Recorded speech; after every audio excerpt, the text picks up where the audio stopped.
नमस्कार। आज के इस सेशन में हिंदी की पाठ्य पुस्तक बसंत भाग 3 कक्षा 8 की पाठ संख्या 3 बस की यात्रा की संपूर्ण व्याख्या पढ़ेंगे। इस पाठ के लेखक का नाम हरिशंकर परसाई है, जो कि एक व्यंग लेखक हैं। यह पाठ भी एक व्यंग्यात्मक कहानी है, जिसमें लेखक यह चर्चा करनी चाहिए है कि किस प्रकार पुरानी और ख़राब हालत की बसें सड़कों पर चलती हैं और उनके मालिक केवल पैसा या धन कमाने के लिए ही ऐसा करते हैं। लोगों की जान मान के बारे में उन्हें कोई चिंता नहीं होती, अर्थात वह किसी की परवाह किए बिना जर्जर अवस्था में आई हुई बसों का भी सड़कों पर प्रयोग करते हैं, जो कि काफ़ी दुखदायी और कष्टदायी होता है, जो कभी भी दुर्घटनाग्रस्त हो सकती है। तो आइए इस पाठ को पढ़ते हैं। बस की यात्रा। तो यहाँ पे हरिशंकर परसाई जी बतला रहे हैं कि हम 5 मित्रों ने तय किया कि शाम 4 बजे की बस से चले, अर्थात इसमें इन 5 मित्रों में हरिशंकर परसाई जी भी एक हैं, जो शाम के 4 बजे की बस से चलने का निर्णय लिए। पन्ना से इसी कंपनी की बस सतना के लिए घंटे भर बाद मिलती है, जो जबलपुर की ट्रेन मिला देती है। सुबह घर पहुंच जाएंगे। हम में से 2 को सुबह काम पर हाजिर होना था, इसीलिए वापसी का यही रास्ता अपनाना जरूरी था। लोगों ने सलाह दी कि समझदार आदमी इस शाम वाली बस से सफ़र नहीं करते। क्या रास्ते में डाकू मिलते हैं? नहीं, बस डाकिन हैं। तो ये 5 मित्र जो हैं, पहले एक दूसरे से डिस्कशन करते हैं, बातचीत करते हैं और तय करते हैं कि जो शाम के 4 बजे वाली बस है उसी से हमें चलना चाहिए। कहाँ के लिए? तो पन्ना के लिए। जो पन्ना से जो है, जगह का नाम है पन्ना, तो पन्ना जो है वहाँ पे ही इनकी कंपनी होती है और वापसी पर उन्हें क्या करना है, जबलपुर से गाड़ी लेनी है। तो इसीलिए वह यह निर्णय लेते हैं। पन्ना से जो है इसी कंपनी की बस सतना के लिए घंटे भर बाद मिलती है, इसीलिए उन्होंने यह निर्णय लिया और सुबह घर पहुंच जाएंगे। उन्हें इस निर्णय से या इस तरह के जो इन लोगों ने तय किया कि शाम के 4 बजे की बस लेंगे, तो इन्हें विश्वास था कि इससे हम घर भी सुबह जल्दी पहुंच जाएंगे। तो हम में से 2 को सुबह काम पर, क्योंकि ये जो 5 मित्र थे उनमें से 2 मित्र को काम पर सुबह जाना था, इसलिए वापसी का मतलब रिटर्निंग का उन लोगों ने यही रास्ता अपनाना ज़रूरी समझा। लेकिन इसमें से किसी ने सलाह दी कि जो समझदार आदमी होता है वह शाम वाली बस में सफ़र नहीं करते, क्योंकि शाम में अक्सर सफ़र करना थोड़ा कष्ट भरा या मुश्किल भरा या थोड़ा डरावना भी होता है, क्योंकि शाम में क्या होते हैं, दुर्घटनाएं होने की ज़्यादा संभावनाएं होती है। तो यहाँ पे प्रश्न करता है कोई, उसी में से एक प्रश्न करता है, क्या रास्ते में डाकू मिलते हैं? तो किसी ने जवाब दिया, नहीं, डाकू नहीं, बस डाकिन है। डाकिन मतलब डाकू का ही स्त्रीलिंग डाकिन होता है। अब यहाँ डाकिन शायद बस को कहा गया है। देखते हैं आगे क्या है। बस को देखा तो श्रद्धा उमड़ पड़ी। अब यहाँ पे बस की हालत ऐसी थी कि उसको देखते ही मन में श्रद्धा आ गई, श्रद्धा उमड़ पड़ी।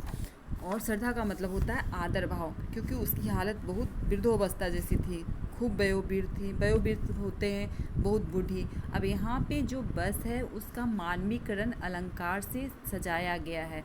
मानवीकरण अलंकार का प्रयोग करके लेखक बस को एक स्त्री का रूप, उसमें भी वयोवृद्ध स्त्री का रूप दे दिया गया है। तो ये बोले कि वह वयोवृद्ध थी, सदियों के अनुभव के निशान लिए हुए थी। लोग इसलिए इससे सफ़र नहीं करना चाहते थे कि वृद्धावस्था में इससे कष्ट होगा। अब यहाँ लोग अपनी मतलब शराफत दिखाने की कोशिश कर रहे हैं। क्यों? क्योंकि जो बस है वह देखने से एक वयोवृद्ध स्त्री की तरह नज़र आ रही थी।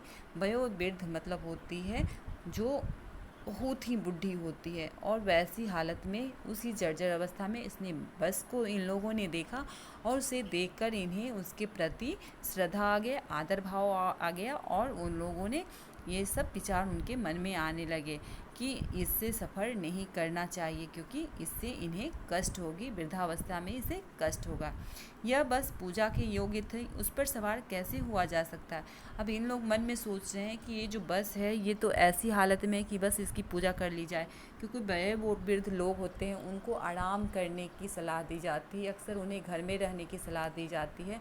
इसीलिए यहाँ पे जो लेखक है व्यंग का सहारा लेकर और यहाँ पे मानवीकरण अलंकार का सहारा लेकर बसों को एक स्त्री की तरह, वयोवृद्ध स्त्री की तरह दिखाने की कोशिश की है, और उन्होंने बताया है कि किस तरह से जो बस के मालिक होते हैं इस जर्जर अवस्था में भी, जबकि इस पे सवार होने वालों को उस पे दया आती है और वह उस पर सवार होना नहीं चाहते, लेकिन फिर भी मजबूरन उसे उस पर सवार होना पड़ता है। तो आइए इसी परिप्रेक्ष्य में इस कहानी को आगे बढ़ाते हैं। बस कंपनी के एक हिस्सेदार भी उसी बस में जा रहे थे। तो बस में ये 5 दोस्त तो थे, एक हिस्सेदार भी थे जो कि बस कंपनी का ही था। हमने उनसे पूछा यह बस चलती भी है? वह बोले चलती क्यों नहीं है जी, अभी चलेगी। अब इन लोगों को उसकी हालत देखकर, ये जो 5 मित्र थे उनको उसकी हालत देखकर, बस की हालत देखकर मन में शंका हो रहा था कि बस चलती भी है कि नहीं चलती है। तो उसने जवाब दिया कि चलती क्यों नहीं है। यहाँ पे विस्मयादि बोधक मतलब उन्हें आश्चर्य हो रहा है कि ये लोग इस तरह के क्वेश्चन क्यों कर रहे हैं, क्योंकि अक्सर वो उसी बस से जाया करते थे, इसलिए उसे पता था। अभी चलेगी, हमने कहा वही तो हम देखना चाहते हैं, अपने आप चलती है या। अब इन लोगों में से किसी ने बोला कि हम तो यही देखना चाह रहे हैं कि अपने आप ये बस चलती है या नहीं। हाँ जी, और कैसे चलेगी? तो जो बस कंपनी का जो हिस्सेदार था उसने जवाब दिया, हाँ ये अपने आप चलेगी, और कैसे चलेगी। गजब हो गया, ऐसी बस अपने आप चलती है। उसी दोस्तों में से, 5 दोस्तों में से किसी ने बोला ये तो गजब हो गया, ये तो अपने आप ही चलती है, ये तो गजब की बात है। हम आगा पीछा करने लगे। आगा पीछा मतलब कभी आगे कभी पीछे, है ना, तो करने लगे। डॉक्टर मित्र ने कहा डरो मत, चलो।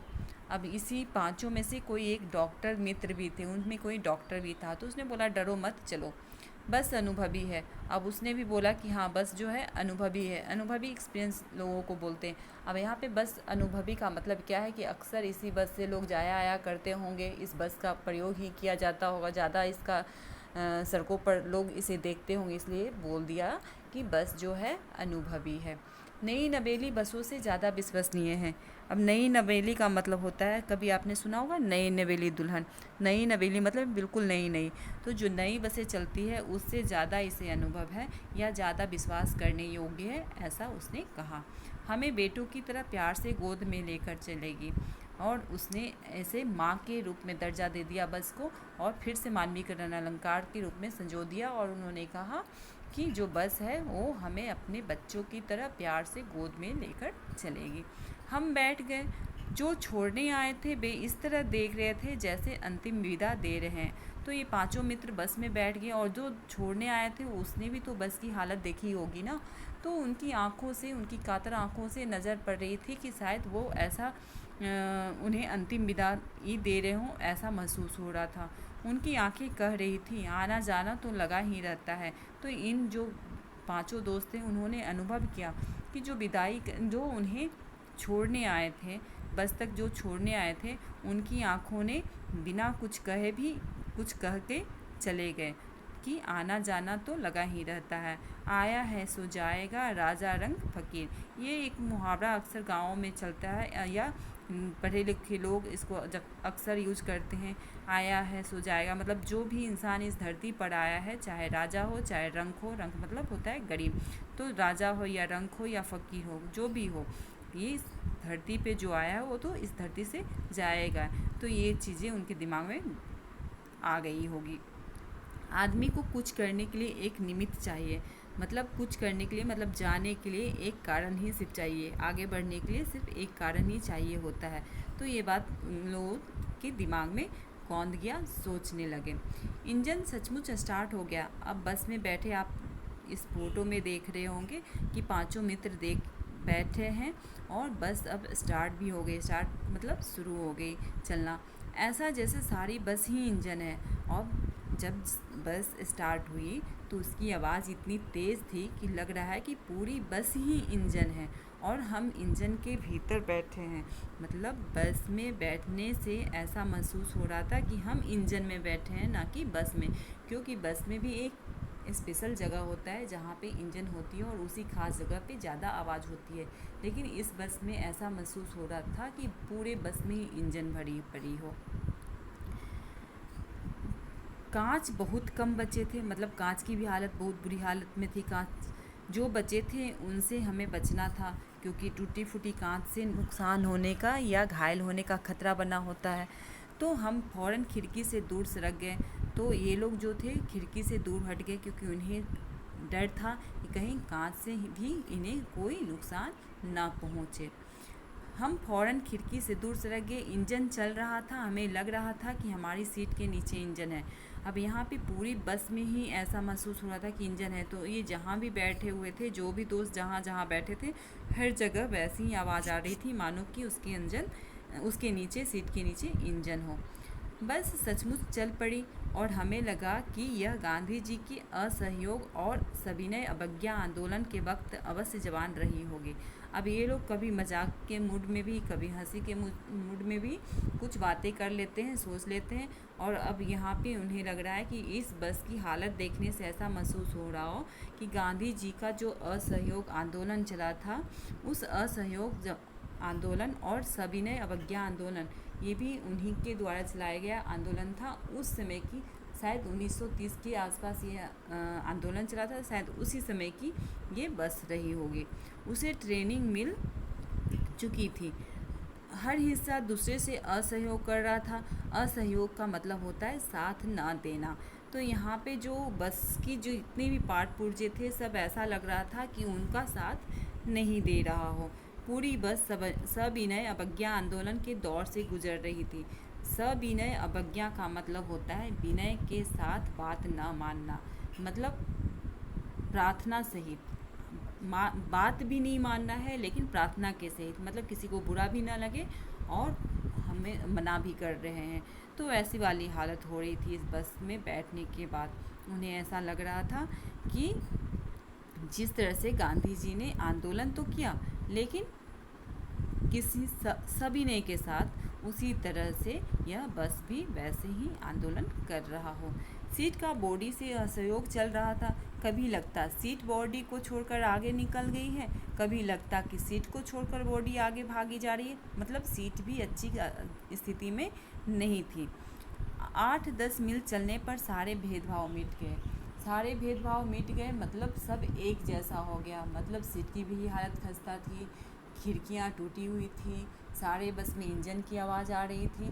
तो यहाँ पे सारे भेदभाव छूट गए। मतलब सब अपने अपने स्थान से हिल डुल रहे थे, मतलब सब एक होने की कोशिश कर रहे थे।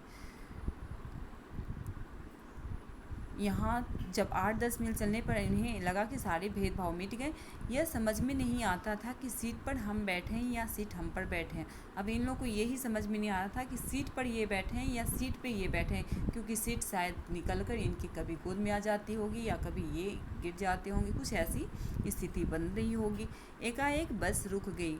मालूम हुआ कि पेट्रोल की टंकी में छेद हो गया है। अब यहाँ पेट्रोल की टंकी भी इस बुरी कंडीशन में थी, क्योंकि उसमें भी छेद हो रखे थे। ड्राइवर ने बाल्टी में पेट्रोल निकाल कर उसे बगल में रखा। अब ड्राइवर को तो पता होगा, क्योंकि रोज़ वह उसी बस से जाता है। तो ड्राइवर ने क्या किया, बाल्टी निकाला और पेट्रोल निकाल कर उसे क्या किया, बगल में रख दिया और नली डालकर इंजन में भेजने लगा। तो जो ड्राइवर था वो क्या किया, नली के सहारे जो पेट्रोल था उसको इंजन में भेजना शुरू किया।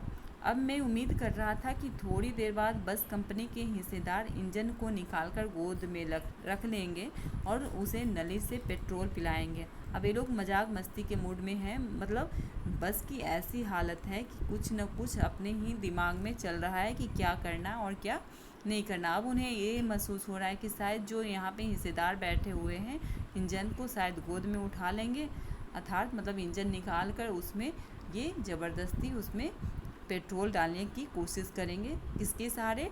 तो नली से।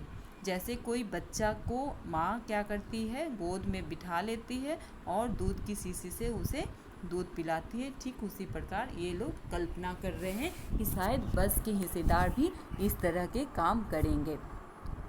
बस की रफ्तार अब 15-20 मील हो गई थी। मुझे उसके किसी हिस्से पर भरोसा नहीं था। जो लेखक थे उनको उनके किसी भी हिस्से पर भरोसा नहीं था, क्योंकि धीरे धीरे करके सभी जो हिस्से थे सब अपना रूप दिखाना शुरू कर दिए थे। ब्रेक फेल हो सकता है, स्टीयरिंग टूट सकता है। प्रकृति के दृश्य बहुत लुभावने थे, क्योंकि जिस रास्ते से ये जा रहे थे, प्रकृति ऐसे भी हमें यात्रा के समय तरह तरह के प्राकृतिक दृश्य देखने को मिलते हैं, तो वो लुभावने ही होते हैं। दोनों तरफ हरे भरे पेड़ थे और जिन पर पक्षी बैठे थे। मैं हर पेड़ को अपना दुश्मन समझ रहा था। हालांकि प्रकृति के दृश्य जो थे वो काफ़ी लुभावने थे, लेकिन इस बस की हालत ऐसी थी और इन लोग ऐसे कंडीशन में बैठे थे, ऐसी स्थिति में बैठे थे कि इन्हें लग रहा था कि सारा पेड़ ही इनके दुश्मन बने पड़े हैं। जो भी पेड़ आता डर लगता कि इससे बस टकराएगी, क्योंकि बस की हालत जर्जर थी और कभी भी उसकी जो स्टीयरिंग है वो टूट सकता था, ब्रेक जो फेल हो सकता था, और ब्रेक फेल होने के बाद की नतीजा समझ ही सकते हो कि पेड़ से ही जाकर टकराएगी वह। तो इसलिए सारे पेड़ जो इन्हें दुश्मन नज़र आ रहे थे। वह निकल जाता तो दूसरे पेड़ का इंतज़ार करता, झील दिखती तो सोचता कि इसमें बस गोता लगा जाएगी। मतलब हर तरफ से खतरा ही खतरा नज़र आ रहा था। एकाएक फिर बस रुक गई। ड्राइवर ने तरह तरह की तरकीबें की, पर वह चली नहीं। मतलब बस की अब हालत ऐसी होगी कि बिल्कुल अब बस चलने ही वाली नहीं थी, मतलब बिल्कुल चल ही नहीं रही। सविनय अवज्ञा आंदोलन शुरू हो गया था। मतलब अब ये बिल्कुल सविनय अवज्ञा आंदोलन एकदम शुरू हो गया, ज़ोर शोर से शुरू हो गया। कंपनी के हिस्सेदार कह रहे थे, बस तो फर्स्ट क्लास है जी, यह तो इत्तेफाक की बात है। अब यहाँ पे कंपनी के हिस्सेदार भी बैठे हैं, तो वह तारीफ़ पे तारीफ़ करें कि बस तो फर्स्ट क्लास है, मतलब एकदम बढ़िया बस है। यह तो इत्तेफाक का मतलब होता है संयोग। तो यह संयोग की बात है कि ऐसे बंद पड़ गया या बंद हो गया। छिन चांदनी में वृक्षों की छाया के नीचे वह बस बड़ी दयनीय लग रही थी। दयनीय का मतलब होता है दया दिखाने योग्य, मतलब किसी को जिस पर दया आना शुरू हो जाए वह चीज़ दयनीय बन जाती है। तो जो बस एकाएक रुक गई, उसमें छिन चांदनी, छिन का मतलब होता है थोड़ी कम या फीकी वाली, है ना। तो वैसी रोशनी में वैसी चांदनी जो थी उसमें वृक्ष की छाया, पेड़ों के नीचे बैठे वह बस को देखकर बहुत ही सभी को उसके ऊपर दया आ रही थी। लगता जैसे कोई वृद्धा थक कर बैठ गई हो। यहाँ वृद्धा का मतलब होता है स्त्री, है ना। बस को स्त्रीलिंग, बस तो स्त्रीलिंग होती है ना, इसलिए यहाँ पे वृद्धा का प्रयोग किया गया है। तो कोई वृद्धा मतलब कोई स्त्री थक हार के बैठ गई हो। हमें ग्लानि हो रही थी। ग्लानि मतलब होता है अपने आप पर शर्म महसूस होना। अब जो ये पांचों दोस्त उस बस पे बैठे थे उन्हें महसूस हो रहा था, ग्लानि महसूस हो रहा था कि ये क्यों उस पर इतना भार लादे हुए हैं, बेचारी पर लद कर हम चले आ रहे हैं। मतलब अगर कोई बुढ़ी औरत हो और उस पर कोई बच्चा चढ़ के उसके गोद में चढ़ के आ रहा हो, तो वही वाली स्थिति हो रही है कि यहाँ पे जो बस है बेचारी वयोवृद्ध हो रखी है और इस पे ये 5-6 मित्र बैठे हुए हैं जिन्हें अपने आप पे ग्लानि महसूस हो रहा है। अगर इसका प्राणांत हो गया तो इस बियाबान में हमें इसकी अंत्येष्टि करनी पड़ेगी। अब ये लोग फिर से मानवीकरण अलंकार का प्रयोग किए हैं, क्योंकि बस का प्राणांत मतलब इसके प्राण, जबकि बस तो निर्जीव चीज़ है तो उसके तो प्राण कैसे निकलेंगे, लेकिन फिर भी यहाँ पे व्यंग्यात्मक कहानी है, इसलिए इसमें मज़ेदार हिस्सा दर्शाने के लिए उन्होंने इस तरह का मानवीकरण अलंकार का प्रयोग किया है। तो उन्होंने फिर लिखा कि अगर इसका प्राणांत हो गया, प्राणांत का मतलब होता है प्राणों का अंत, तो इसकी अगर मृत्यु हो जाती है बस की, तो इस बियाबान का मतलब होता है सुनसान, तो इस सुनसान में इसकी अंत्येष्टि मतलब अंतिम क्रियाक्रम, तो इनकी अंतिम क्रियाक्रम भी हमें करनी ही पड़ेगी। हिस्सेदार साहब ने इंजन खोला और कुछ सुधारा। हिस्सेदार साहब जो थे वो इंजन खोले और उसमें कुछ सुधार किए। बस आगे चले। अब बस आगे चलने लगी। उसकी चाल और कम हो गई थी, मतलब पहले के मुकाबले वह बस और धीरे धीरे चल रही थी। धीरे धीरे वृद्धा की आंखों की ज्योति आने लगी। अब वृद्धा की आंखों की ज्योति आने जाने लगी का मतलब आने नहीं, जाने लगी। इसका मतलब क्या हुआ कि अब धीरे धीरे जो लाइट सिस्टम था, बस में जो लाइट जल रही थी वो भी धीरे धीरे मध्यम होने लगी, कम होने लगी। चांदनी में रास्ता टटोलकर बह रेंग रही थी, मतलब लाइट भी अब धीरे धीरे चली गई।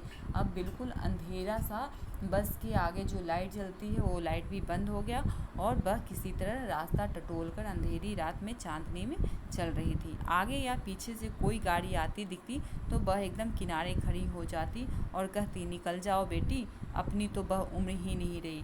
अब यहाँ पे फिर से कितना अच्छे से मानवीकरण अलंकार का प्रयोग कर लेखक ने इसे कितना सजीव करने की कोशिश की है। वो फिर बोलते हैं कि अगर बस चल रही होती है और कोई दूसरी तीसरी गाड़ियाँ आती है तो ये वाली बस अपने आप साइड हो जाती है और उन्हें रास्ता दे देती है और कहती है कि हमारी तो अब हालत वैसी वाली नहीं है, मैं तो वयोवृद्ध हो गई हूँ, तो बेटी तुम निकल जाओ। एक पुलिया के ऊपर पहुँचे ही थे कि एक टायर फिस करके बैठ गया। अब यहाँ पे देखिए, जैसे पुलिया का मतलब होता है नदी या नाले के ऊपर बना आने जाने का रास्ता। तो नदी नाले के ऊपर जो आपने रास्ता, जिसको छोटा ब्रिज भी कर सकते हो, तो वो ऐसा वाला जो रास्ता है वह उस पर जाकर क्या हो गई, इसकी एक टायर भी फिस हो गई, मतलब एक टायर भी साथ छोड़ दिया। वह बहुत ज़ोर से हिलकर थम गई, मतलब बहुत ज़ोर से हिली और थम गई, मतलब शांत हो गई, रुक गई। तो अब एक टायर ने भी जवाब दे दिया। अगर स्पीड में होती तो उछलकर नाले में गिर जाती, तो अगर ज़्यादा स्पीड से चल रही होती तो क्या होता कि वह सीधे नाले में जाती, क्योंकि अभी तो चढ़ाई पे थी गाड़ी, क्योंकि पुलिया तो थोड़ा हाइट पे होता है। नदी या नाले के ऊपर बना हो आने जाने का जो रास्ता है उसे ही पुलिया कहते हैं, तो इसलिए हाइट पे थी। अगर थोड़ा सा भी स्पीड ज़्यादा होता तो वह सीधे नाले में आकर गिर जाती। मैंने उस कंपनी की हिस्सेदार की तरफ पहली बार श्रद्धाभाव से देखा। क्यों देखे होंगे? क्योंकि उन्हें लग रहा होगा, लेखक को लग रहा होगा कि मैं तो आज इस पे यात्रा कर रहा हूँ, लेकिन यह तो उस पर लगभग रोज़ ही यात्रा करता होगा, फिर भी उसके मन में थोड़ा सा भी डर नहीं आ रहा, क्योंकि यह अपने आप से सोचते हैं और उनकी तरफ उसके प्रति आदर से भर जाते हैं, श्रद्धा भाव से भर जाते हैं। वह टायरों की हालत जानते हैं, फिर भी जान हथेली पर लेकर इसी बस से सफ़र कर रहे हैं। मतलब जो कंपनी का जो हिस्सेदार है उसको तो बस की पूरी पार्ट पुर्जे की हालत पता है, क्योंकि वह उससे अक्सर यात्रा करते रहता है। तो इसलिए लेखक सोचते हैं कि इसे सब कुछ पता है, बस के टायर की हालत भी पता है, फिर भी अपनी जान हथेली पर लेकर क्या करता है, रोज़ यात्रा करता है।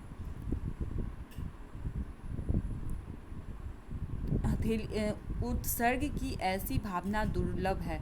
उत्सर्ग का मतलब होता है प्राण त्याग करने या किसी वस्तु को छोड़ देना। तो यहाँ पे तो क्या वस्तु छोड़ेगा, खुद का शरीर ही। अगर एक्सीडेंट हुआ या दुर्घटना हुई तो खुद की ही नुकसान होगा ना। तो उत्सर्ग का मतलब होता है त्यागना या किसी वस्तु को छोड़ना। तो बोल रहे हैं कि जो कंपनी का जो हिस्सेदार है वह क्या करता है, अपने प्राण को छोड़ने के लिए ये क्या करते हैं, या उत्सर्ग की भावना से ही आगे बढ़ता है। सोचा इस आदमी के साहस और बलिदान भावना का सही उपयोग नहीं हो रहा है। अब ऐसी भावना जिसमें वह अपने शरीर तक को भी त्यागने के लिए तैयार है, अर्थात